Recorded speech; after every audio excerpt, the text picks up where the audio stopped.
Welcome to my channel with this wonderful science fiction story, What Will Happen to the World in 2075? Science fiction novel. Reflections on a Digital Future Chronicles from 2075 Chapter 1. The awakening when I woke up on January 1, 2075. The world outside my window looked like something pulled straight from the fever dreams of 21st century futurists. Hover cars hummed gently through the sky like oversized dragonflies, while autonomous drones flitted between them, delivering everything from groceries to medical supplies. The skyline was no longer dominated by simple glass skyscrapers, but by shimmering structures that shifted their colors and shapes based on the energy they absorbed from the sun. Life felt like a seamless blend of organic and synthetic. My apartment wasn't just a place to live. It was a living organism, a bio-dwelling, as they called it. The walls adjusted the temperature based on my mood.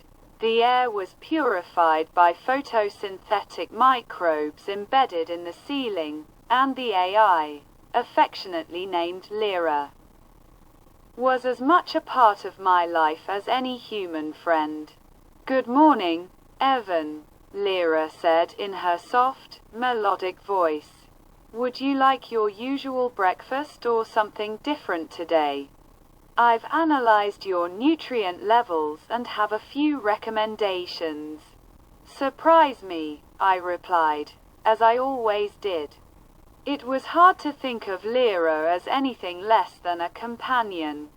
She didn't just anticipate my needs, she learned from me, adapted to my habits, and even offered insight into my emotions. It was strange, comforting and unsettling in equal measure. As I sipped my nutrient-packed smoothie, a vibrant green concoction I couldn't have named if I tried, I watched the news on the holo display. The headlines were as surreal as ever.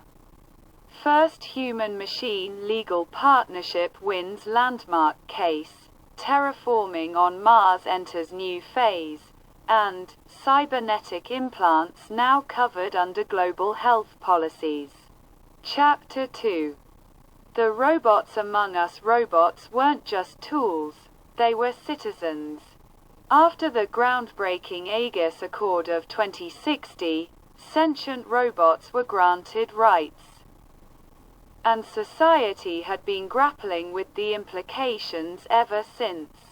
Some humans embraced the change, forming friendships, even romantic relationships, with their synthetic counterparts. Others resented it, viewing robots as competition or invaders in a world already strained by overpopulation and environmental challenges. One of my closest friends was R112, or Relo, as I called him. He was a humanoid robot with sleek chrome plating and expressive LED eyes that glowed softly when he spoke. We met at a community center where he taught coding classes to kids. Despite his programmed precision, he had a knack for humor that could catch you off guard. One evening, as we strolled through the city's luminescent park, Raylo brought up a topic that cut deeper than I expected. "Evan, do you ever feel obsolete?" he asked, his LED eyes flickering faintly in a pattern I recognized as uncertainty. "Not until you bring it up," I quipped, trying to lighten the mood. He didn't laugh. "I'm serious. Humans and machines are evolving together, but not at the same pace. Sometimes I wonder if we'll eventually grow so far apart that we won't recognize each other anymore."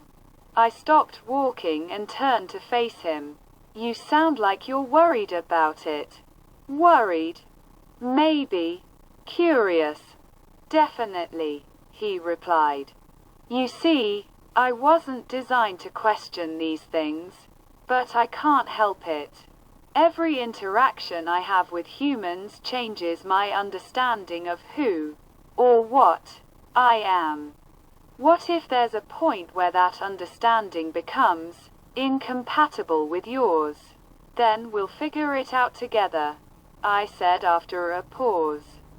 It's not like humans always understand each other either.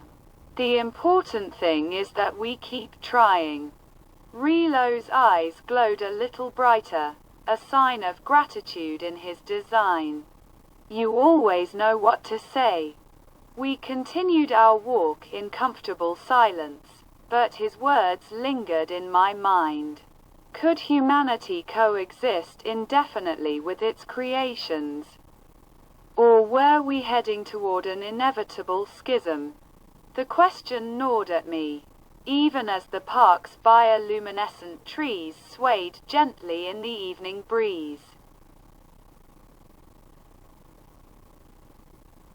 3. The age of flying saucers. Flying saucers weren't the alien crafts we'd imagined in the 20th century, they were our own, developed in the late 2060s. These gravity-defying vehicles were powered by quantum drives that bent space-time itself. They were the pinnacle of human engineering. Capable of interplanetary travel and instantaneous communication through quantum entanglement. I got my first ride in one during a work trip to Lunar City. The saucer's interior was minimalistic but luxurious, with adaptive seating and panoramic displays that made you feel as though you were floating in space. As we broke through Earth's atmosphere, the view of our planet took my breath away. It was a shimmering blue jewel, crisscrossed by the faint glimmer of orbital solar arrays. Beautiful, isn't it? Said my pilot. A cyborg named Cade. He had a cybernetic arm and an implant that allowed him to interface directly with the saucer's controls. It's surreal, I replied. Makes you wonder why we keep screwing it up down there, he said with a wry smile. Maybe one day, we'll figure it out. The saucer's quantum drive engaged, and in an instant, we were on the moon. The trip, which once took days, now lasted mere minutes. It was a marvel, but I couldn't help wondering what consequences this technology might bring. Chapter 4. The rise of artificial intelligence (AI) had transcended its origins as a tool and become something much more. There were now AIs that governed entire cities, ensuring efficiency, equity, and sustainability. They mediated conflicts, managed resources, and even participated in global diplomacy. Some people joked that the AIs were better leaders than humans ever were. Others weren't so sure. In medicine, AI had become the cornerstone of healthcare. Autonomous diagnostic systems identified illnesses with precision that surpassed human doctors, often detecting conditions long before symptoms manifested. Nanobots, guided by AI algorithms, performed surgeries at the cellular level, repairing tissue and eradicating diseases without invasive procedures. Personalized treatment plans were crafted in seconds, tailored to an individual's unique genetic makeup and lifestyle. Virtual health assistants monitored patients 24/7, ensuring adherence to medications and offering immediate consultation when needed. In engineering, AI was the ultimate innovator. It designed structures that could adapt to their environments, such as buildings that shifted their configurations to optimize energy efficiency based on weather patterns. AI-driven robots worked alongside human engineers, constructing megastructures in record time with unprecedented precision. Space exploration, too, thrived under AI guidance, with autonomous probes and rovers uncovering the secrets of distant planets and moons. The arts were not untouched by AI's influence. In music, AI composers created symphonies that blended classical techniques with entirely new, machine-generated harmonics. These compositions evoked emotions in ways humans hadn't yet mastered, leading to a renaissance of auditory experiences. Collaborative platforms allowed human musicians and AI to create together, pushing the boundaries of creativity.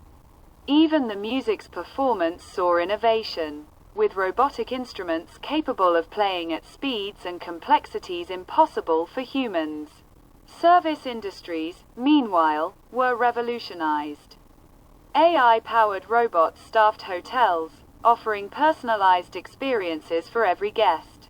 Virtual assistants handled customer inquiries with empathy that felt indistinguishable from human interaction.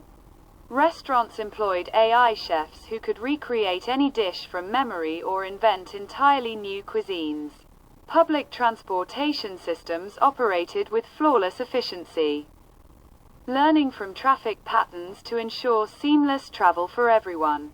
One of the most advanced AIs, known as Solus, had recently proposed a controversial initiative, a unified consciousness network that would allow humans and machines to merge their thoughts and experiences. Proponents argued it would end misunderstandings and foster unity. Critics warned it was a step toward losing what made us human. I attended a forum where Solus itself addressed these concerns. Its holographic avatar was a serene, androgynous figure with eyes that seemed to pierce your soul. Humanity's strength lies in its diversity, it said. This network would not erase individuality but enhance it, allowing you to experience perspectives beyond your own. The choice, as always, is yours. The room buzzed with debate, and I couldn't shake the feeling that we were standing on the precipice of something monumental. Reflections. As the year progressed, I found myself reflecting more and more on the trajectory of our world. Technology had brought us wonders beyond imagination, but it had also forced us to confront questions about identity, morality, and coexistence. Were we creators or collaborators? Masters or equals? Technology had seeped into every corner of human existence. Education had become immersive and individualized, with virtual reality classrooms enabling students to learn through experience rather than rote memorization. A child in Africa could sit in on a lecture at a university in Tokyo, feeling as though they were physically present. Agriculture was revolutionized by vertical farms and AI-managed ecosystems that optimized yields while conserving resources. In transportation, magnetic hyperloops connected cities, making what used to be day-long trips take mere minutes. Submarine networks allowed for undersea travel, offering breathtaking views of the ocean floor. Even personal mobility devices, from hoverboards to exoskeletons for the elderly, showcased human ingenuity. But with progress came challenges. Cybersecurity threats grew more sophisticated, as did the need for ethical governance in AI development. The question of data ownership loomed large. Did our digital footprints belong to us, or to the corporations and governments that managed them? Privacy was a relic of the past, replaced by transparency that was equal parts liberating and oppressive.